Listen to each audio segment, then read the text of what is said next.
قرب و جوار سے تشریف لائے ہوئے بزرگوں، دوستوں، عزیز ساتھیوں اور پیارے بچوں، آج اس عظیم الشان اجلاس عام میں تعلیمی بیداری کانفرنس میں جس موضوع کے تحت گفتگو کرنا چاہتا ہوں وہ ہے ہمارے معاشرہ میں تعلیم کا کیا کردار ہے، ہمارے سماج کو سدھارنے کے لیے شکشا کا کیا رول ہے۔ ظاہر سی بات ہے کہ ہمارے سماج میں بہت ساری برائیاں پائی جا رہی ہیں، چاہے وہ کوئی بھی انسان ہو، معاشرے میں رہنے والے ہر کوئی انسان، ہر وہ پرسن، ہر وہ ویکتی کسی نہ کسی برائیوں پر لپت ہے، کسی نہ کسی برائیوں پر ڈوبا ہوا۔ ہمارے سماج میں بہت ساری برائیاں پائی جاتی ہیں اور اسی طریقے سے زمانہ جاہلیت میں برائیاں پائی جاتی ہیں۔ جب عرب کے سرزمین پر جناب محمد رسول اللہ صلی اللہ علیہ وسلم آخری نبی بن کر کے آتے ہیں، وہ سماج کے اندھیروں میں ڈوبے ہوئے تھے، ظلمتوں میں ڈوبے ہوئے تھے۔ ہمارے بیچ آج سے 1450 سال پہلے کا نقشہ کھینچتا ہے، جب عرب کے سرزمین پر جناب محمد رسول اللہ صلی اللہ علیہ وسلم آئے، شراب پانی کی طرح پی جاتی تھی، حلال و حرام کا کوئی فرق نہ تھا، ایک دوسرے کا ذرہ برابر بھی خیال نہیں رکھتے تھے، ذاتی باتوں پر ایک دوسرے سے جنگ کرنے کے لیے تیار ہو جاتے تھے۔ عورتوں کو تو کوئی ادھیکار ہی نہیں تھا، یہ کہ ایک عورت سے 4 نمبر شادی کرتے اور شادی کرنے کے بعد جب بچہ پیدا ہوتی وہ جس کی طرف منسوب کر دیتی تھی وہ باپ مان لیا جاتا تھا۔ اس قدر کی حالت اس سماج میں پائی جاتی تھی، اس قدر اندھیروں میں ڈوبے ہوئے تھے، اس قدر ظلمتوں میں لوگ ڈوبے ہوئے تھے۔ اس زمانے میں عورتوں کو کوئی ادھیکار نہیں دیا جاتا تھا۔ بچے کے پیدا ہونے کے بعد باپ اپنے ہاتھ سے اپنے بیٹے کو دفن کر دیتا تھا۔ اللہ تبارک و تعالیٰ قرآن کریم میں فرماتا ہے وَإِذَا بُشِّرَ أَحَدُهُم بِالْأُنثىٰ ظَلَّ وَجْهُهُ مُسْوَدًّا وَهُوَ كَظِيمٌ، اور جب ان کو بتایا جاتا تمہارے گھر میں بیٹی پیدا ہوئی ہے، اس کا چہرہ کالا ہو جاتا تو اس کا چہرہ سیاہ ہو جاتا تھا اور اس کے دل گھٹنے لگتے تھے۔ يَتَوَارَىٰ مِنَ الْقَوْمِ مِنْ سُوءِ مَا بُشِّرَ بِهِ أَيُمْسِكُهُ عَلَىٰ هُونٍ أَمْ يَدُسُّهُ فِي التُّرَابِ، اور بیٹی پیدا ہونے کی وجہ سے باپ اپنا چہرہ قوم کو دکھاتا نہیں تھا، چھپ چھپ کے چلا کرتا تھا۔ جب قوم کے لوگ ہم کو سوال کریں گے تمہارے گھر میں بیٹی پیدا ہوئی، ہمیں تو کلنک دھونا پڑے گا، ہمیں تو پانی دھونا پڑے گا، اس سے بہتر یہ ہے کہ ہم اپنی بیٹی کو اپنے ہاتھ سے دفن کر دیں۔ اس آدمی کے پاس 2 راستہ ہوتا تھا، یا تو اپنی بیٹی کو زندہ دفن کر دے، یا تو اس سماج میں اپنی بیٹی کو زندہ رکھے اور کلنکت برداشت کرے، اپمانت برداشت کرے، بے عزت ہو کر اس سماج میں رہے۔ آگے فرماتے اللہ ساما یحکمون، آپ اپنی بیٹی پر کتنا ظلم کیا کرتے تھے، کتنا انیاء کیا کرتے تھے، کتنا اتیاچار کیا کرتے تھے۔ وہ اپنی بیٹی پر اتنا زیادہ انیاء اور اتیاچار کیا، وہ اپنی بیٹی کو اپنے ہاتھ میں دفن کر دیا کرتے تھے۔ اس سماج میں اس طریقے کی برائی کیا پائی جا رہی تھی۔ اللہ کے نبی آئے اور ان تمام لوگوں کو وعدہ دے دیا جو اپنی بیٹی کو زندہ دفن کرتے تھے، وہ اپنی بیٹی کو زندہ گاڑتے تھے۔ وَإِذَا الْمَوْءُودَةُ سُئِلَتْ بِأَيِّ ذَنبٍ قُتِلَتْ، جو اپنی بیٹی کو زندہ دفن کر دیتے ہو، کل گاڑی گئی لڑکیاں، دفن کی گئی لڑکیاں، کل قیامت میں اٹھایا جائے گا اور اس سے پوچھا جائے گا بِأَيِّ ذَنبٍ قُتِلَتْ، تمہیں کس اپرادھ کا سزا دیا گیا، تمہیں کس جرم میں مارا گیا، تمہیں کس لیے مارا گیا۔ یہ کہہ کر ان تمام لوگوں کو جو اپنی بیٹی کو زندہ دفن کر دیتے تھے، ان تمام لوگوں کو وارننگ دے دیا، ان تمام لوگوں کو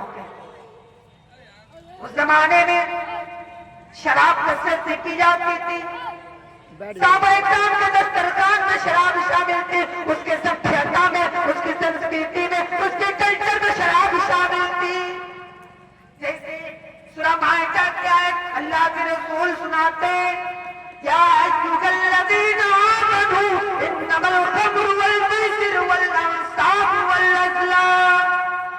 رجس من عمل الشیطان فاجتنبوه لعلکم تفلحون۔ اے ایمان والو، یہ شراب پینا، یہ جوا کھیلنا، یہ بازی نکالنا، یہ شیطانی کام ہے۔ فاجتنبوه، تم اس سے پرہیز کرو، تم اس سے بچ کر رہو، لعلکم تفلحون، تاکہ تم کامیاب ہو سکو۔ یہاں پر غور کرنے کی بات ہے، اللہ نے سب سے پہلے شراب کا ذکر کیا، اس کے بعد جوا۔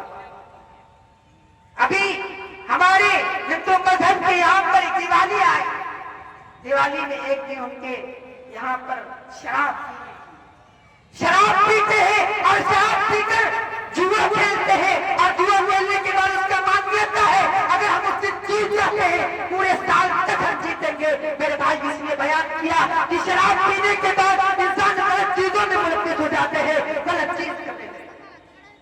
اسی لیے میرے بھائی اس سماج میں برائیاں پائی جا رہی تھی اس طریقے سے۔ کس نے ان کو سدھارا؟